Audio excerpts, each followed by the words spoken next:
Hello, it's Miss Andrea, and we're back for another edition of And It Starts Like This. Today we're featuring How to Be Brave, written by Daisy Mae Johnson. Here we go, Chapter 1, Introducing Elizabeth. Elizabeth North is the first person you have to be introduced to. Of course, there are other people in this book. You shall meet them at the right time, but for now, there is Elizabeth. For without Elizabeth, there would not be a story at all. Elizabeth was a doctor.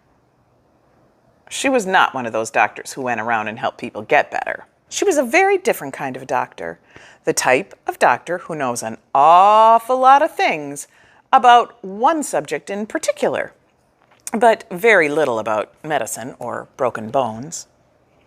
And the particular thing that Elizabeth knew a lot about was ducks. Elizabeth could tell you what a duck meant when it quacked at you, why you shouldn't feed a wild duck bread, why mallards are horrible fathers, why ducks have such big feet, and she knows what is the best joke about ducks. Did you hear the joke about the duck who thought he was a squirrel? He was a tough nut to quack. Elizabeth also knew a lot about how to survive, but we shall come back to that later. Elizabeth had a daughter named Cala Rose, a girl with bright yellow hair and 3 freckles that resembled the precise outline of a mallard's tertial feather, and it was just the 2 of them against the world.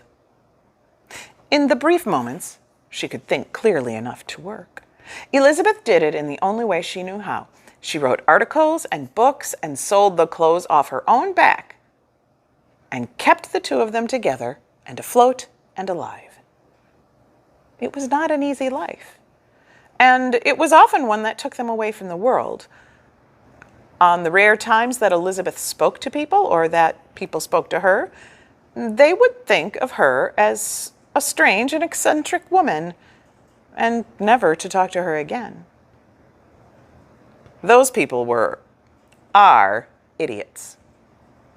Elizabeth North was one of the bravest and strongest women in the entire world. And I am going to tell you why. Well, if this sounds like the perfect book for a young person in your life, or for yourself, give us a call or look in our catalog and put it on hold. How to Be Brave by Daisy Mae Johnson. Thanks for listening.